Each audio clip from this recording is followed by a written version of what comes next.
the score action element in a few different ways within your workflows.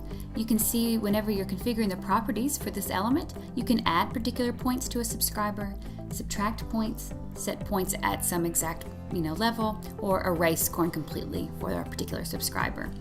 And so probably, what you'll most be doing is maybe adding points or subtracting points. And, maybe the most important thing really to do before you actually do start using the scoring element and applying scores to your contacts or subscribers is to kind of set up for yourself a bit of a strategy or a legend for what it is that you want to score and how you want to score it. So for example, you could be assigning scoring points based on things like message opens, or links clicked, or purchases, visits to your website, carts that are abandoned. Think about, on which point you would want to apply scoring points, what types of actions that your contacts can take, and then at which points you'd want to remove scoring points, for example, when they don't open a message for some amount of time, or if they, get a specific tag that you applied. Does that have anything to do with the way you score? And so it's a good idea to start thinking about how you want to score and also why. Because, scoring is mainly great for being able to determine the interest level of your contacts. Those who are loyal and engaged would probably have higher scoring points.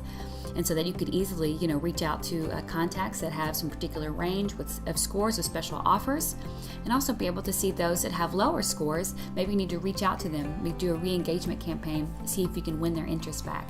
So that's really, going to be a great part of scoring, is so you can actually be, scoring the levels of the contacts on your list, the ones that are most loyal, engaged, ready to purchase from you, and the ones that are falling behind, and you could be able to identify them based on your use of scores.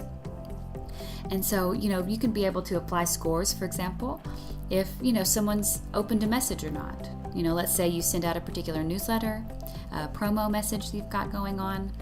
Let's say, this is a promo message, if they opened it, let's say you want to apply, 2 scoring points. And if they didn't open the message, you could, score them, take away a point, or do nothing. You don't necessarily have to always add and subtract in the same action. Maybe at some points you actually want to add a score, and other times, you don't necessarily need to subtract a point, you just don't add additional scores. And so it's a quite simple action and element to use, because you'll simply be adding and subtracting, or also, in particular instances, you may want to, set the score at exactly some level or erase the scoring at all.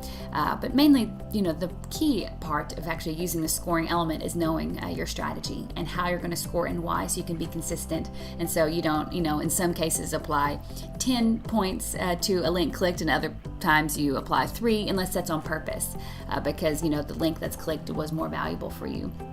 So it's as simple as having maybe some type of spreadsheet set up where you list all the different actions and links and messages that you're specifically wanting to track in instances, and then how you're going to score. That way it's super clear for you and anyone you're working with on your team about how scores should be applied and at what level. For example, when someone reached 50 scoring points, how do you identify them based on the scoring strategy that you set up?